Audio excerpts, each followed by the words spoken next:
الحمد لله نحمده ونستعينه ونستغفره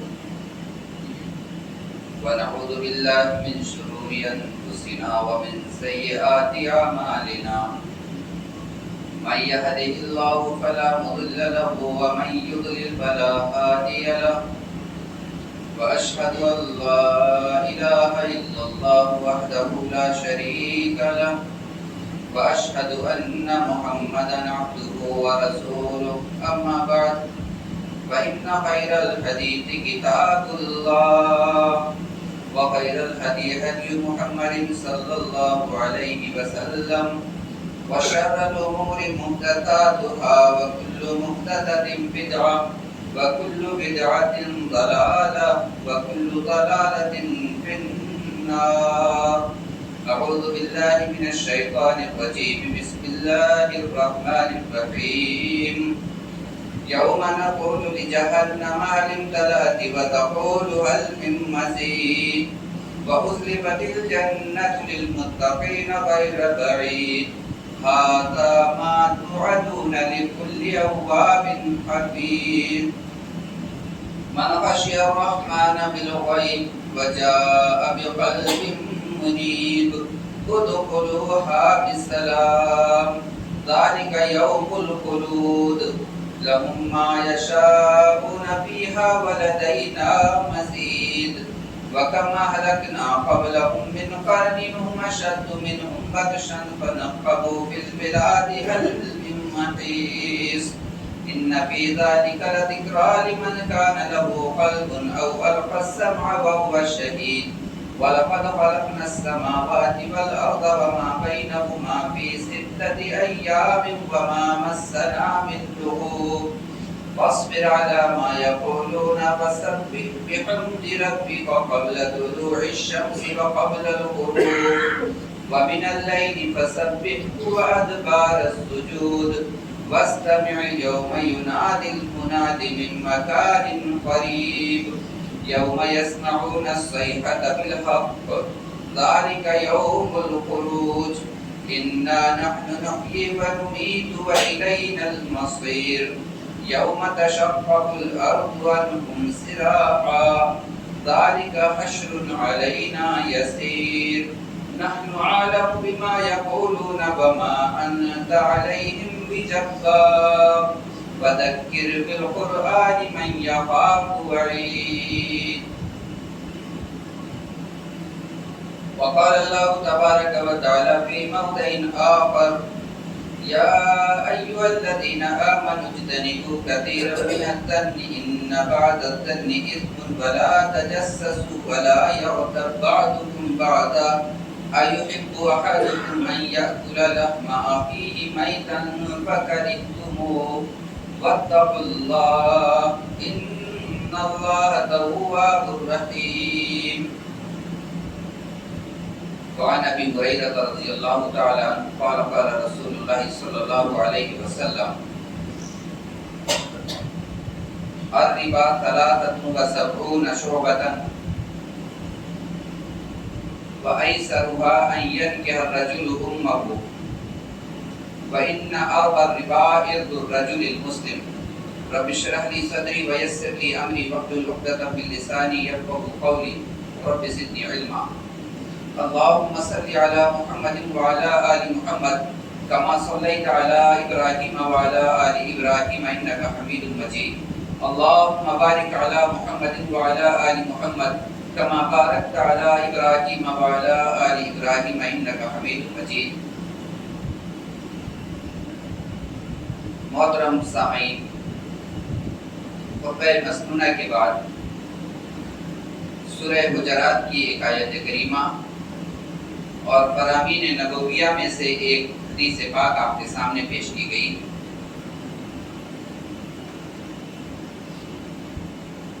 جس موضوع پر ہم لب کشائی کرنے جا رہے ہیں، جس آیت کو آپ نے سماعت کیا ہے، یہ بڑی مشہور آیت ہے، مشہور موضوع ہے، اور اس موضوع کا تعلق، ان آیات اور الفاظ کا تعلق اللہ تبارک و تعالی نے مکارم اخلاق اور معاشرے کی فلاح و بہبود کے لیے حضرت انسان کو جو ضابطے، اصول اور جو احکام نازل فرمائے ان سے تعلق ہے۔ یہ سورہ حجرات اللہ تبارک و تعالی نے ایسی 5 آیتیں نازل فرمائی ہیں جن کی شروعات، جن کی ابتدا یا ایھا الذین آمنوا سے کی گئی ہے، اور وہی یا ایھا الذین آمنوا سے ابتدا کی جانے والی آیات میں اللہ تبارک و تعالی نے حضرت انسان کو مکارم اخلاق کی تعلیم دیا ہے۔ میں اور آپ جہاں زندگی گزار رہے ہیں یہ معاشرے کے نام سے یاد کیا جاتا ہے۔ معاشرہ کہتے ہیں انسانوں کا ایسا گروہ یا گروپ جہاں سب کے حقوق مشترکہ طور پر ہوں، ملے جلے ہوئے ہوں، ایسے گروپ اور ایسی ٹیم کو معاشرہ کے نام سے یاد کیا جاتا ہے۔ اسے ہم دوسرے لفظ میں ماحول بھی کہہ سکتے ہیں۔ اس کا ایک مترادف لفظ آتا ہے رفاقت۔ معلوم یہ ہوتا ہے کہ جس معاشرے میں ہم رہ رہے ہوں وہاں ہمارے درمیان اپنے ساتھ والوں کے ساتھ رفاقت کا دوستانہ رویہ ہونا چاہیے، دوستی کا برتاؤ ہونا چاہیے، ایک دوسرے کے خیالات اور دل کے جو حالات ہیں معافی زمین کو بیان کرنے کی خوبی ہونا چاہیے، سننے کی خوبی ہونا چاہیے، اور اسے سمجھتے ہوئے ایک اچھا حل نکال کے زندگی گزارنے کی کوشش کرنی ہے۔ معاشرے میں، اصلاح معاشرے میں بہت سے عناوین ہیں، بہت سے شعبے اور اجزاء ہیں، بہت سی باتیں ہیں جو اصلاح معاشرے کے تعلق سے بیان کی جا سکتی ہیں۔ آج چند باتیں جو اصلاح معاشرے کے تعلق سے آپ کے سامنے بیان کی جائیں گی وہ آپ بہت جلد سنیں گے۔ ہم نے سنا یا ایھا الذین آمنوا اجتنبوا کثیرا من الظن، اے ایمان والو۔ یہ یا ایھا الذین آمنوا سے خطاب کی جانے والی 5ویں آیت ہے، اور یہ 5ویں جو آیت ہے ان میں جو 5 آیات میں تعلق ہے، پہلا تعلق انسان کا کسی معاملے میں ہوگا تو اللہ کی ذات سے ہوگا، دوسرا تعلق قائم ہوگا رسول اللہ صلی اللہ علیہ وسلم سے، تیسرا تعلق قائم ہوگا ہمارے ہی درمیان زندہ رہنے والی ایک جماعت یا ایک فطرت والے لوگ جنہیں فاسق کہا گیا ہے۔ یا ایھا الذین آمنوا ان جاء فاسق بنبأ فتبینوا، آپ نے سنا ہوگا کہ جب کوئی فاسق آپ کے پاس کسی خبر کو لے کر آئے تو اس کی تحقیق کر لیا کرو، یہ تیسرا تعلق۔ چوتھا تعلق ہوگا یا ایھا الذین آمنوا لا یسخر قوم من قوم، ان لوگوں سے ہوگا جو آمنے سامنے ہو، مومنوں سے تعلق ہوگا اور حاضرین میں سے ہوگا جو سامنے ہو۔ اور 5واں تعلق انسان کا قائم ہوگا مومنین سے ہوگا، لیکن ان لوگوں سے جو غیر حاضر ہو، موجود نہ ہو۔ آج ہم اعتبار سے جس حصے میں بات کرنے جا رہے ہیں یہ 5ویں تعلق یعنی مومنین کا ہی ہمارا تعلق ہوگا، لیکن جو موجود نہ ہو، اور اس میں وہ بھی لوگ شامل ہو جائیں گے جو موجود ہوں۔ جو چوتھے حصے میں، چوتھے تعلق میں فرمایا یا ایھا الذین آمنوا اجتنبوا کثیرا من الظن، اے ایمان والو بہت زیادہ گمان کرنے سے بچو، بہت زیادہ سوچنے سے بچو، گمان کرنے سے بچو۔ ان بعض الظن اثم، کیونکہ بعض گمان گناہ ہوتے ہیں۔ سارے گمان، ساری سوچ، سارے خیالات گناہ نہیں ہیں، بعض قرآن میں اللہ ذکر فرمایا بعض گمان گناہ ہوتے ہیں۔ ولا تجسسوا، اور کسی کی جاسوسی نہ کرو، ولا یغتب بعضکم بعضا، اور کسی کی اپنے بھائی کی غیبت نہ کرو۔ ایحب احدکم ان یاکل لحم اخیہ میتا، کیا تم میں سے کوئی پسند کرتا ہے کہ اپنے مردہ بھائی کا گوشت کھائے؟ فکرہتموہ، جب آپ کے سامنے یہ بات پیش کی جائے گی، یہ معاملہ پیش کیا جائے گا کہ اپنے مردہ بھائی کا گوشت کھاؤ، تو تم میں سے ہر کوئی ناپسند کرے گا۔ ان اللہ تواب الرحیم، جو لوگ اس طرح کا جرم کر چکے ہوں اس جرم کا ارتکاب کر چکے ہوں وہ اللہ تبارک و تعالیٰ سے اپنے گناہ کی توبہ کریں. اللہ تبارک و تعالیٰ معاف کرنے والا بھی ہے, توبہ قبول کرنے والا ہے, بڑا رحیم ہے. یہ آیت کریمہ کے اندر اللہ تبارک و تعالیٰ نے جن چیزوں کا ذکر فرمایا, پہلی چیز گمان کرنا. یہ گمان بڑی عجیب چیز ہے, اور گمان بہت سے پیرائے سے کیا جا سکتا ہے, سوچا جا سکتا ہے, بہت سی پیرائے سے سوچا جا سکتا ہے. اس سے بچنے کی ضرورت ہے. ایک حدیث اللہ کے نبی صلی اللہ علیہ وسلم کی آپ سماعت فرمائیں. اللہ کے نبی صلی اللہ علیہ وسلم نے فرمایا, حضرت ابو ہریرہ رضی اللہ تعالیٰ عنہ راوی ہیں, آپ فرماتے ہیں ایاکم والظن فإن الظن اکذب الحدیث, بہت زیادہ گمان کرنے سے بچو کیونکہ اکثر گمان جھوٹی بات ہوتے ہیں. اس کے بعد آپ نے فرمایا ولا تحسسوا ولا تجسسوا ولا تناجسوا ولا تحاسدوا ولا تباغضوا ولا تدابروا وكونوا عباد الله اخوانا. اس روایت کو امام بخاری نے اپنی صحیح بخاری میں روایت فرمایا ہے. فرمایا بہت زیادہ گمان کرنے سے بچو کیونکہ بہت سے گمان, اکثر گمان جھوٹی بات ہوتے ہیں.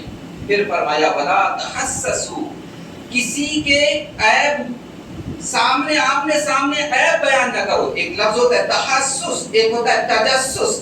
تجسس کہتے ہیں کسی کی پیٹھ پیچھے اس کی عیبوں کو ڈھونڈنا, یہ تجسس.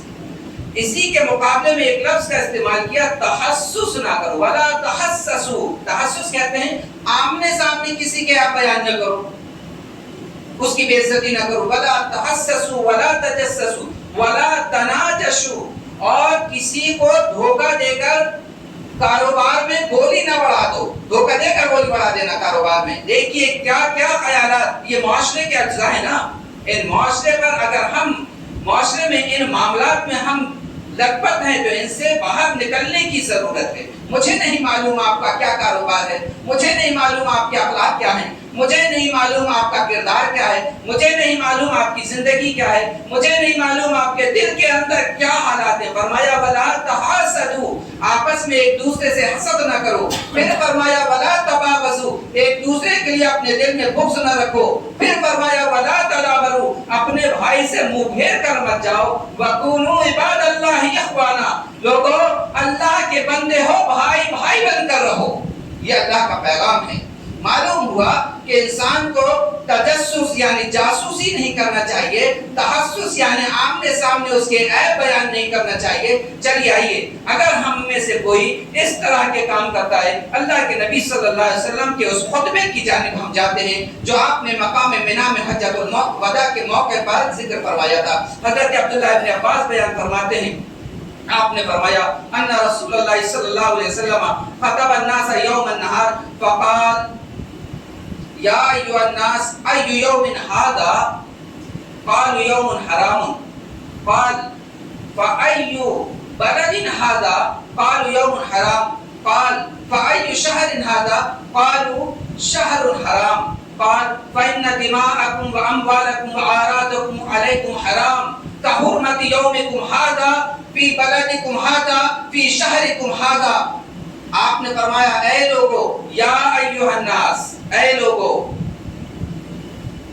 ای یوم ھذا, آج کا جو دن ہے یہ کون سا دن ہے؟ سارے صحابہ اکرام نے ایک زبان ہو کر کہا تھا ھذا یوم حرام, یہ حرمت والا دن ہے. پھر آپ نے فرمایا فأي بلد هذا, یہ شہر کون سا ہے؟ سارے صحابہ اکرام نے ایک زبان ہو کر کہا تھا قالوا هذا بلد حرام, یہ جو شہر ہے یہ حرمت والا شہر ہے. پھر آپ نے فرمایا کہ فأي شهر هذا, یہ کون سا مہینہ ہے؟ سارے صحابہ اکرام نے ایک زبان ہو کر کہا تھا کہ هذا شهر حرام, یہ شہر حرمت, یہ مہینہ حرمت والا مہینہ ہے. اس کے بعد آپ نے فرمایا فإن دماءكم وأموالكم وأعراضكم عليكم حرام. لوگو یاد رکھو, تم میں سے اپنے بھائی کا خون, اس کا مال اور اس کی عزت ایسے ہی حرام ہے جس طرح آج کے دن کی, اس شہر کی, اس مہینے کی حرمت ہے. ایسے ہی اپنے بھائی کا خون حرام, اس کا مال حرام اور اس کی عزت آپ کے اوپر حرام ہے. یعنی بے وجہ کسی کو قتل نہیں کیا جا سکتا, بے وجہ کسی کا مال غصب کر کے نہیں کھایا جا سکتا, یہ حرام ہے. اور کسی بھائی کو بے عزت نہیں کیا جا سکتا. خاص بات جسے آپ کو جس جانب متوجہ کرنا چاہتا ہوں وہ یہ ہے، معاشرے کی یہ ایک کڑوی حقیقت ہے، بہت کڑوا سچ ہے یہ، کہ ہم اپنے بھائی کو بے عزت کرنے میں کہیں سے کوئی دریغ نہیں کرتے، جبکہ یہ حرام کام ہے، اور یہ اسی ضمن میں آتا ہے جیسا کہ اپنے بھائی کا، مردہ بھائی کا گوشت کھانا حرام ہے، اپنے بھائی کا مال ہڑپ کر کے کھانا حرام ہے، اپنے بھائی کا قتل کرنا حرام ہے، ایسے ہی اپنے بھائی کو بے عزت کرنا بھی حرام ہے۔ آپ حرام کو بہت آسانی سے سمجھتے ہوں گے، بہت اچھے سے جانتے ہوں گے۔ کوئی بھائی ہے جو سور کو بسم اللہ پڑھ کے ذبح کر کے کھا لے، کیا وہ بسم اللہ سے آپ کے حرام ہو جائے، حلال ہو جائے گا؟ حرام ہے۔ کون ہے جو سور کے گوشت کو کھانا پسند کرتا ہے؟ کون ہے جو کتے کے گوشت کو کھانا پسند کرتا ہے؟ کون ہے جو زندہ مردہ کسی بھی انسان کے گوشت کو کھانا پسند کرتا ہے؟ اور اس آیت کریمہ میں اللہ تبارک و تعالیٰ نے جو مردہ بھائی کے گوشت کا ذکر فرمایا ہے، بڑی سوچنے والی بات ہے۔ اللہ تعالیٰ تو اپنے بھائی کا نام لے دیتا، مردہ کی ضرورت کیا تھی؟ فرمایا مردہ کی جانب اشارہ اس وجہ سے کیا گیا ہے، جس طرح کسی مردے کے جسم کے ساتھ چھیڑ چھاڑ کرنے پر مردہ آپ کو روک نہیں سکتا، ایسے ہی اپنے بھائی کی غیبت کرنے پر، اس کی غیر موجودگی پر جو غیبت کریں گے وہ آپ کو نہیں روکے گا۔ آپ کو جیسا لگتا ہے ویسا کیجئے۔ اپنے اعمال نامے میں کس چیز کو اسٹور کر رہے ہیں، جمع کر رہے ہیں، یہ آپ کو سوچنا ہے، یہ مجھے سوچنا ہے۔ اس کے ساتھ آگے اور چلیے، یہ تو بات ہے، یہ تو سارے معاملات ہیں کہ عزت کے ساتھ کھلواڑ کرنا کتنی بڑی بات ہے۔ معاشرے کے اندر یہ کام چل رہا ہے۔ ہم نے تو ایسوں کو بھی سنا ہے، یہ باتیں بھی سنی ہیں اپنے کانوں سے، کہ فلاں کا کوئی معاملہ، کوئی بات معلوم ہو جائے، ایسا ننگا کریں گے کہ سماج میں چہرہ دکھانے لائق نہیں بچے گا۔ یاد رکھیے یہ حرام کام ہے۔ اگر یہ کام ہماری فطرت میں بس گیا ہے تو اس سے باہر نکلنے کی ضرورت ہے۔ میں کسی کے سر پر ٹھپا لگانے، سیل لگانے نہیں آیا، فتویٰ دینے نہیں آیا۔ ان چیزوں سے بچنے کی ضرورت ہے، یہ پیغام سنانے آیا۔ اس کے ساتھ ہم ایک اور حدیث حضرت ابو بردہ اسلمی رضی اللہ تعالیٰ عنہ کی سماعت فرمائیں۔ دیکھیے، اپنے بھائی کا یا کسی کے عیب جوئی، اس کے عیب ڈھونڈنے، جاسوسی کرنے کا جو گناہ ہے اور اس کی جو سزا ہے وہ آخرت میں تو ہوگی، دنیا میں کیا ملتی ہے؟ ایک حدیث حضرت ابو بردہ اسلمی رضی اللہ تعالیٰ عنہ کی، آپ نے فرمایا، اللہ کے نبی صلی اللہ علیہ وسلم بیان فرماتے ہیں، یا معاشر من آمن بلسانہ ولم يدخل الایمان قلبہ لا تغتابوا المسلمین ولا تتبعوا عوراتهم فإنه من اتبع عوراتهم يتبع الله عورته ومن يتبع الله عورته يطلع في بيته۔ حضرت ابو برزہ بیان فرماتے ہیں، اللہ کے نبی نے فرمایا، یا معاشر من آمن بلسانہ، اے ان لوگوں کی جماعت جنہوں نے اپنی زبان سے ایمان لایا ہے ان کے دل میں، ولا يدخل الایمان قلبہ، ان کے دل میں ایمان داخل نہیں ہوا ہے۔ ان کی صفات بتا رہے اللہ کے نبی، بتاتے ہیں کہ آگے کون لوگ ہیں جن کے دل میں ابھی ایمان نہیں۔ سوچئے، لا تغتابوا المسلمین، مسلمانوں کی غیبت مت کیجیے۔ معلوم ہوا جو مسلمانوں کی غیبت کرتا ہے اس کے دل میں ایمان نہیں ہوتا۔ غیبت کسے کہتے ہیں؟ اللہ کے نبی صلی اللہ علیہ وسلم نے پوچھا، لوگوں بتائیے غیبت کسے کہتے ہیں؟ صحابہ کرام نے فرمایا، اللہ و رسولہ عالم، اللہ اس کے رسول زیادہ جانتے ہیں۔ آپ نے فرمایا، ذکر کا اخاک بما یکرہ، اپنے بھائی کا اس کی غیر موجودگی میں اس انداز میں ذکر کرنا کہ جب وہ سنے تو اس کے دل کو تکلیف پہنچے۔ صحابی نے پوچھا، کیا وہ باتیں جو اس کے اندر ہیں، وہ برائیاں جو اس کے اندر ہیں، میں انہی باتوں کو تو ذکر کروں گا؟ آپ نے فرمایا، ہاں، جو باتیں اس کے اندر، جو برائیاں وہ اپنے بھائی کے اندر موجود ہیں اور اس کی غیر موجودگی میں بیان کیا جائے، یہی تو غیبت ہے۔ میں اسی سے تو رک رہا ہوں۔ اگر اس کے اندر یہ برائیاں نہیں ہیں تو یہ تو اس پر الزام ہے، بہتان ہے۔ معلوم ہوا اللہ کے نبی نے فرمایا کہ کسی کی لا تغتابوا المسلمین، اپنے بھائی کی غیبت نہ کریں، مسلمانوں کی غیبت نہ کریں۔ اس کے بعد فرمایا، ولا تتبعوا عوراتهم، نہ تو ان کی برائیوں کے، ان کے عیوب کے پیچھے لگے رہے، تلاشنے لگے رہے۔ اس کا نقصان کیا ہوگا؟ دیکھیے، فرمایا، فَإِنَّهُ مَنْ يَتَّبِعِ اللَّهَ فَإِنَّهُ مَنِ اتَّبَعَ عَوْرَاتِهِمْ، جو شخص کسی بھی بھائی کی برائیوں کے پیچھے لگے رہتا ہے، مَنْ يَتَّبِعِ اللَّهُ عَوْرَتَهُ، اللہ تبارک و تعالیٰ اس کے عیب کے پیچھے لگ جاتا ہے اور اس کی سزا یہ دیتا ہے، وَمَن يَتَّبِعِ اللَّهُ عَوْرَتَهُ يَفْزَعُ فِي بَيْتِهِ، ایک روایت میں يَفْزَعُ فِي رِحَالِهِ، بیتِهِ بیت کے معنی گھر ہوتے ہیں.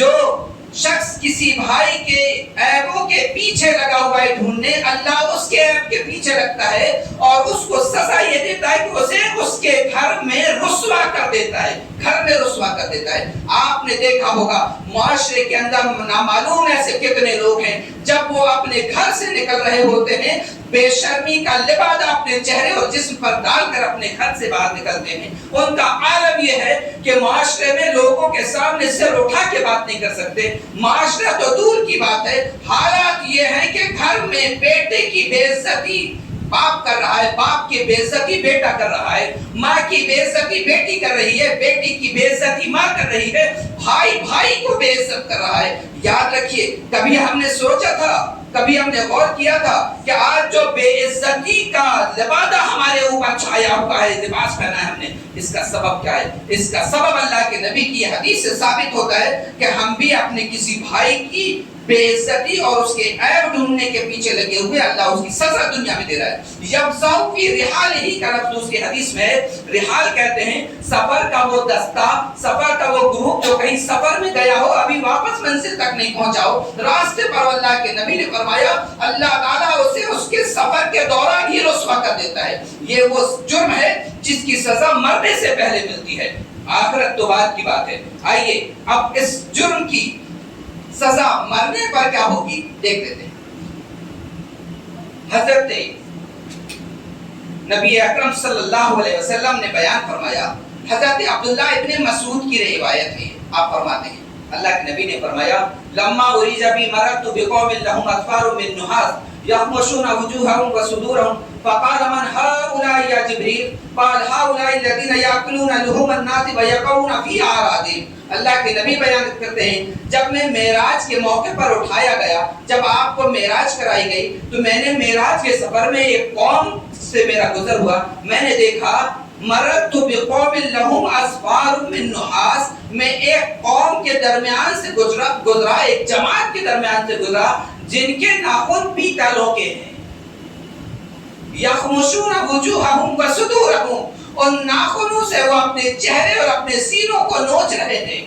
اللہ کے نبی نے جب دیکھا آپ لرز اٹھے، کانپ اٹھے، رونگٹا کھڑا ہو گیا. جبریل سے پوچھا جبریل یہ کون لوگ ہیں اتنی سخت سزا سے دوچار ہیں؟ فرمایا ہؤلاء الذین یاکلون لحوم الناس، یہ وہ لوگ ہیں جو دنیا میں لوگوں کا گوشت کھایا کرتے تھے، ویقعون فی اعراضہم، اور لوگوں کو بے عزت کیا کرتے تھے. یہ وہ لوگ ہیں جو لوگوں کا گوشت کھاتے اور لوگوں کو بے عزت کیا کرتے تھے. اس جرم کی سزا میں اللہ نے یہ سزا انہیں دی ہے کہ آج یہ اپنے چہرے اور اپنے سینوں کو اپنے ناخنوں سے نوچ رہے ہیں. یاد رکھیے جب انسان کسی کی غیبت کرتا ہے، جب انسان کسی کو بے عزت کرتا ہے تو اس کا سبب یہ ہوتا ہے اپنے آپ کو بڑا عزت دار بنانا، اپنے آپ کو بڑا ہوشیار ثابت کرنا، اپنا سینہ تان کر چلنا، اپنے چہرے کو ناک اٹھا کر چلنا، یہ سوچنا کہ یہ بڑا بے عزت ہے، کم تر ہے، میں بڑا عزت دار ہوں. یہ وہ سزا ہے جو چہرے اور سینوں کو نوچنے کی سزا دی جائے گی مرنے کے بعد قیامت میں.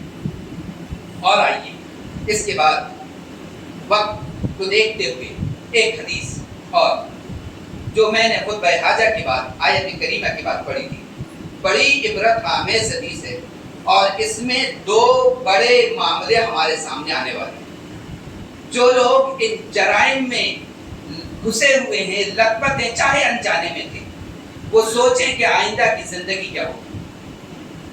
حضرت ابو ہریرہ رضی اللہ تعالیٰ عنہ کی روایت ہے، آپ فرماتے ہیں نبی اکرم صلی اللہ علیہ وسلم نے فرمایا الربا 73 بابا، ایک حدیث میں الربا 73 شعبۃ، ایک اور حدیث میں الربا 70 حوبا، 70 بھی اور 73 بھی درجے بتائے گئے.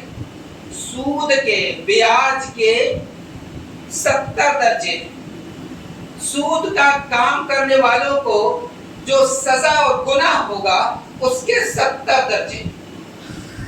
اس میں سب سے ہلکا جو درجہ، یہ معاشرے کی چیزیں، یہ معاشرے کے اندر اصلاح کرنے کی چیزیں، سب سے ہلکا جو گناہ ہوگا سود کے کاروباری کو، سود کے لین دین کرنے والے کو، سود کا لکھنے والے کو، بہت سے جو اجزاء ہیں فرمایا ایسرھا ان ینکح الرجل امہ، سود کے کاروباری کو سب سے ہلکا گناہ اپنی ماں کے ساتھ زنا کرنے کے برابر ہے. یہ اللہ کے نبی کے الفاظ ہیں. ایسرھا ان ینکح الرجل امہ، سب سے ہلکا گناہ اپنی ماں کے ساتھ زنا کرنے کے برابر ہے. امام بہقی نے سنن بہقی میں ایک روایت ذکر کیا ہے، اس میں بیان فرماتے ہیں سب سے ہلکا گناہ سود کے کاروباری کو کہ 1 روپیہ کھانے والے کو اپنی ماں کے ساتھ 36 مرتبہ زنا کرنے کے برابر ہے. اگر ہم میں سے ہمارا بھائی کوئی مومن اس بڑے جرم میں مبتلا ہے تو ہمیں کوشش کرنی چاہیے کہ اسے اس جرم سے باہر لانے کی کوشش کریں. اگر کوئی ہمارا گھر کا، ہمارے خاندان کا، ہمارے اہل و عیال کا بندہ اس جرم میں مبتلا ہے تو کوشش کرنی چاہیے کہ ہمیں اس سے اس جرم سے باہر لائیں. فرمایا یہ تو ہلکا گناہ ہے. اب جو بڑا گناہ ہے اس کا، جہاں یہ 69 درجے زیادہ جو بڑا گناہ ہے اس کا کیا عالم ہوگا. فرمایا وَإِنَّ أَرْبَ الرِّبَا إِرْضُ الرَّجُلِ الْمُسْلِمِ، اور سود کا سب سے بڑا گناہ یہ ہوگا کہ ایک مسلمان کو بے عزت کرنے کے برابر گناہ ملے گا، سزا ملے گی. ہم یہ نہیں سمجھ پائیں گے کہ مسلمان کو بے عزت کرنا کتنا بڑا گناہ ہے. اسے ہلکی بات کو بس اتنا سمجھ لیں. کون ہے ہم میں سے جو اپنی ماں کے ساتھ زنا کرنے اور نکاح کرنے کو گوارا کر سکتا ہے؟ کوئی ذکر والا ہے کسی کے اندر اتنی ہمت کہ وہ اپنی ماں کے ساتھ اس گناہ کو ارتکاب کر سکے؟ زنا تو اپنے آپ میں گناہ کبیرہ ہے، بڑا گناہ ہے، اور زنا انتہائی قبیح گناہ ہے. زنا کو ہر معاشرہ برا سمجھتا ہے، ہر سماج میں برا مانا گیا ہے، ہر دور میں برا مانا گیا ہے، ہر سوسائٹی میں اس کو نفرت کی نگاہ سے دیکھا گیا ہے. زنا اتنا خراب گناہ ہے، زنا تو دور کی بات ہے، زنا کے راستے پر چلنے کو بھی برا کہا ہے. وَسَاءَ سَبِيلًا لَا تَقْرَبُوا الزِّنَا إِنَّهُ كَانَ فَاحِشَةً وَسَاءَ سَبِيلًا. لوگوں زنا کے قریب مت جانا، کیونکہ زنا تو دور کی بات ہے، منزل تو بہت دور ہے، اس کا یہ جو راستہ ہے یہی راستہ بہت خراب ہے، بہت برا ہے. قرآن نے ذکر کیا کہ اس کا راستہ ہی برا ہے. اس کے راستوں میں کیا ہے؟ کسی کو نگاہ کر کے دیکھ لینا تاکہ اس کی تصویر، اس کا معاملہ آپ کے دل میں پیدا ہو جائے، وہاں سے دل میں دھڑکن پیدا ہو جائے، آپ کے دل میں مرض پیدا ہو جائے. اللہ کے نبی نے فرمایا کہ یہ تو ابتدائی حصہ ہے، کسی کو دیکھنا، نگاہ پر دیکھنا. اس لیے کہا گیا دھوکے سے کبھی اگر آپ کی انجانے میں کسی ایسی خاتون پر پڑ جائے جو آپ کے لیے حرام نہیں ہے تو بچ جائیے اس سے. پڑ گئی نگاہ تو بچ جائیے، دوبارہ مت دیکھیے. زنا کے بہت سے مراتب بتائے گئے ہیں، آنکھوں کا زنا، کان کا زنا، زبان کا زنا، جلد کا زنا، بہت خیال کا زنا، بہت سارے زنا کے اجزاء ہیں. ان میں سے ایک یہ بھی ہے کہ زنا بہت بری چیز ہے. اللہ کے نبی صلی اللہ علیہ وسلم نے جب معراج فرمایا تھا، معراج کو گئے تھے تو آپ کو ایک مقام سے گزارا گیا، وہاں سے بڑی چیخنے کی، چلانے کی، آہ واہ ولا کرنے کی آوازیں آئیں. آپ کو جب وہ منظر دکھایا گیا تو آپ نے دیکھا کہ ایک ایسا کنواں نظر آتا ہے جو سراہی کی مانند ہے، جس کا منہ چھوٹا سا ہے اور اندر کا حصہ بہت بڑا ہے. اور دیکھا تو اس کے اندر سے چیخنے چلانے کی جو آوازیں آ رہی ہیں، وہاں کون لوگ ہیں؟ جب آگ بھڑکتی ہے تو اس بھڑکتی ہوئی آگ کے شعلوں کے ساتھ ننگے برہنہ مادر ساتھ مرد اور عورت اوپر آتے ہیں چلتے ہوئے آگ کے شعلوں کے ساتھ. پوچھا گیا یہ کون لوگ ہیں؟ جبریل نے بتایا یہ وہ لوگ ہیں جو زنا کار ہیں، دنیا میں زنا جیسے جرم کا ارتکاب کرتے تھے.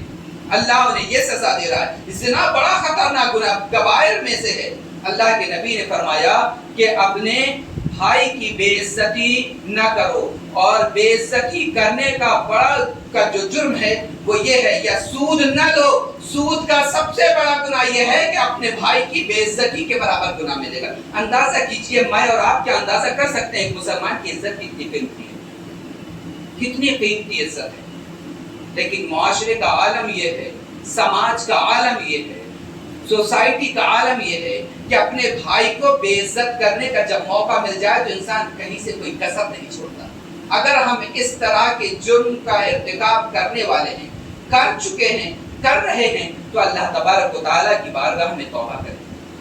جس کی ہم نے غیبت کیا ہے، نبی پاک فرماتے ہیں فَلْيَتَحَلَّلْهُ مِنْهُ الْيَوْمِ، وہ آج کے دن ہی اپنے بھائی سے رفع دفع کر لے، آج کے دن ہی معاملے کا خلاصہ کر لے، ورنہ قیامت کے دن وہ وقت سامنے آئے گا جب اس کے پاس مال نہیں ہوگا، درہم و دینار نہیں ہوں گے، اس کے پاس صرف نیکیاں ہوں گی، اور جب نیکیوں کا یہ عالم ہوگا، اللہ کا فیصلہ بڑا عجیب فیصلہ ہوگا کہ جو مظلوم ہوگا ظالم کے کھاتے میں سے نیکیاں نکال کر مظلوم کو دے دی جائیں گی، یہ تو لے، کسی کو گالی بکا ہوگا یہ اتنی نیکیاں لے، کسی کا حق دبایا ہوگا اتنی نیکیاں لے، کسی کو مارا ہوگا اتنی نیکیاں لے، کسی کا کی بے عزتی کی ہوگی اتنی نیکیاں لے، اور فرمایا کہ جب اس کی نیکیاں ختم ہو جائیں گی تو اس کے بعد اگلا اسٹیپ یہ ہوگا کہ ان مجرموں کا، ان لوگوں کے جو گناہ ہیں اس کے نامہ اعمال میں ڈال دیے جائیں گے۔ اس بات کے لیے کون تیار ہے کوئی تیار کہ اپنے ان جرائم کو کرتے ہوئے جنہیں ہم معمولی سمجھتے، گناہ کو گناہ نہیں سمجھتے، برائی کو برائی نہیں سمجھتے، اللہ کے نبی کی یہ پیشین گوئی ہے، ایک زمان آئے گا کہ لوگ برائی کو برائی نہیں سمجھیں گے، یہ بھی ایک برائی ہے، برائی کو برائی نہ سمجھنا یہ بھی ایک برائی ہے، اس سے بچنے کی ضرورت ہے۔ معاشرے کے اندر یہ ایسی چیزیں ہیں جو ناپید ہو گئی ہیں، ان کو برا نہیں سمجھا جاتا، غیبت کیا ہو گئی ہے، نئی برائی سمجھا جاتا، بس یہ کہتے ہوئے بیان کر دیا جاتا ہے، نہیں صاحب توبہ توبہ اللہ معاف کرے، ہم غیبت نہیں کر رہے ہیں، لیکن اس کے اندر ایسے برے کیوں بیان کر رہے ہیں؟ ادھر توبہ توبہ اللہ معاف کرے، برائی بیان نہیں کر رہے، کرتے جا رہے ہیں۔ اللہ تبارک و تعالیٰ سے دعا ہے پروردگار عالم ہمارے اندر جو خطائیں ہیں، قصور ہیں، گناہ ہیں، اللہ انہیں معاف فرما دے۔ الہ العالمین ہمارے درمیان جو لوگ بے عزت ہوئے ہیں، جو بے عزتی کی زندگی گزار رہے ہیں، جنہیں اللہ تبارک و تعالیٰ نے اس سزا سے دنیا میں دوچار کر دیا کہ وہ اپنے گھر میں رسوا ہو گئے، معاشرے میں رسوا ہو گئے، دوستوں کے درمیان رسوا ہو گئے، سماج میں رسوا ہو گئے، سوسائٹی میں بے عزت ہو گئے، الہ العالمین انہیں اس بڑی سزا سے دور فرما دے۔ الہی ہمارے درمیان اگر ایسے لوگ ہوں جو کاروبار سے پریشان ہوں، اللہ ان کے کاروبار کو صحیح راستے پر لا کھڑا کر دے۔ اللہ جن کی گھروں میں بیمار لوگ ہوں، پریشان حال ہوں، اللہ ان کے مریضوں کو شفائے عاجلہ کاملہ عطا فرما۔ الہی ہمارے وہ لوگ بزرگان جو اس دنیا سے جا چکے ہیں، اللہ ان کے گناہوں کو معاف کر کے ان کے قبروں کو نور سے بھر دے۔ الہی ہم میں جو بیمار ہے اللہ ان کی بیماری کو دور کر کے انہیں شفائے عاجلہ کاملہ عطا فرما۔ الہی ہمیں زیادہ سے زیادہ قرآن و سنت کو پڑھنے، اس کو سمجھنے اور اس پر عمل کرنے کی توفیق عطا فرما۔ الہی جو باتیں بیان کی گئی ہیں ان باتوں پر سب سے پہلے مجھے بعدہ سامعین کو عمل کی توفیق عطا فرما۔ وآخر دعوانا ان الحمد للہ رب العالمین۔